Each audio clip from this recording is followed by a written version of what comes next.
అందరికీ నమస్కారం. విటమిన్స్ గురించి తెలుసుకుందాం. విటమిన్స్ అంటే మన శరీరానికి చాలా చిన్న పరిమాణంలో అవసరమైన చాలా ముఖ్యమైన పోషకాలు.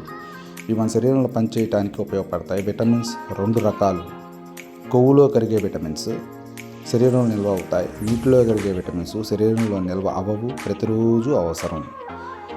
విటమిన్ ఏ కంటి చూపు, చర్మ ఆరోగ్యం, రోగనిరోధకతకు ఉపయోగపడతాయి. ఇవి దొరికే ఆహారాలు క్యారెట్, పాలకూర, గుమ్మడికాయ, గుడ్లు, పాలు.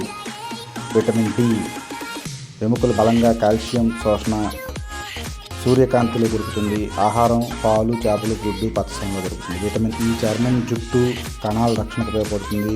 దొరికే ఆహారం బాదం, వేరుశనగ నూనెలు, పాలకూర. విటమిన్ కే రక్తం గడ్డకట్టడానికి, ఎముకలు ఆరోగ్యంగా గ్రీన్ వెజిటబుల్స్లో దొరుకుతుంది.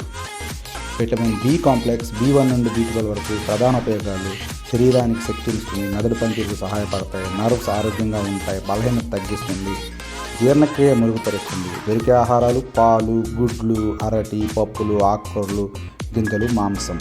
విటమిన్ సి రోగనిరోధక శక్తి, చర్మకాంతి, గాయాలు త్వరగా మానడానికి ఉపయోగపడుతుంది. ఆహారం నిమ్మకాయలు, కమలపండు, ఉసిరికాయ, జామ, టమాటా.